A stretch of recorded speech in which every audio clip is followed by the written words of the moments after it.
And అంటే ఇప్పుడు మీరు అన్నట్టుగా నైవేద్యం అనేది అంటే కొంతమంది చెప్తూ ఉంటారు, బెల్లం నెయ్యి పెట్టండి అది ఇంకా మంచిది అంటారు, లేదా బెల్లం నెయ్యి తిని ఇంకా 10 మందికి పంచండి అంటారు. అంటే దీనివల్ల వచ్చే ఫలితాలు ఏంటమ్మా? బెల్లం అనే దానికి ఎందుకు అంత విశిష్టత ఉందంటారు? బెల్లం అనే దానికి ఈ మన శనిగ్రహ దోషాలు కానీ ఏవైనా కూడా నివారణ అవుతాయి. దానివల్ల విశేషమైన ఫలితాలు ఉంటాయి. పుణ్యఫలం అనేది దక్కుతుంది బెల్లం వల్ల అని ఉందండి. ఒక బెల్లమే కాదు, ఏదైనా పెట్టచ్చు.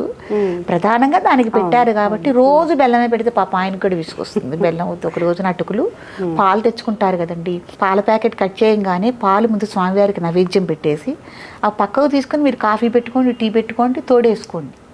అలా చేయొచ్చు. దేవుడికి పక్కన పెట్టుకోండి, నైవేద్యం పెట్టేసేయండి.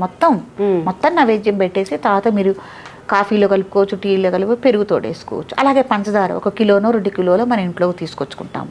తీసుకురాగానే ఓ డబ్బాకు పోసేయండి. రోజు అంత పంచదార తీసి స్వామివారికి నైవేద్యం పెట్టి మళ్ళీ అది తీసి వేరే డబ్బాలో వేయండి, దాంట్లో కాకుండా. అది మళ్ళీ మీరు టీ కాఫీలో కానీ దేంట్లోనే కలుపుకుంటే అసలు అది ప్రసాదంగాను అందరికీ చేకూరుతుంది. టీ ద్వారా అందరికీ అందుతుంది ప్రసాదం. లేదు ఆ టైంలో ఉందంటే చిచుడు అందరికీ ప్రసాదంగా పెట్టండి. ఇలా చేయటం. పళ్ళు ఉన్నాయి తీసుకొచ్చుకున్నాము, డజన్ తెచ్చుకున్నాం అనుకోండి, డజన్ కట్ చేసి పెట్టకుండా డజన్ పెట్టేయండి. పెట్టేసి అందరికీ ఇంట్లో తలో పండు ఇవ్వండి. ఒక్కటండి, నైవేద్య విషయంలో మనం ఉదయం పూటే ఈ పూజా కార్యక్రమంలోనే చేయాలని మటుకు లేదండి. మీరు స్వీట్ బాక్స్ తెచ్చుకున్నారా, వెళ్ళండి ముందు దేవుడి గుడి దగ్గరికి వెళ్ళిపోండి.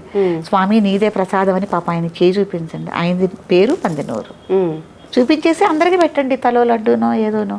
పళ్ళు కూడా అంతే, అరటిపడి తెసి అందరికీ ఆయనకి చూపించి మళ్ళీ అందరికీ పెట్టండి. ఆయనది ప్రసాదం మనం స్వీకరిస్తున్నాం. స్వామి నీదే ప్రసాదము, నువ్వు ఇచ్చిందే ఇది అని చెప్పి పెట్టడం వల్ల విశేష ఫలితాలు ఉంటాయి. ఆ ఇంట్లో అన్నపాదాలకి దేనికి అసలు ఎటువంటి లోటు ఉండదు.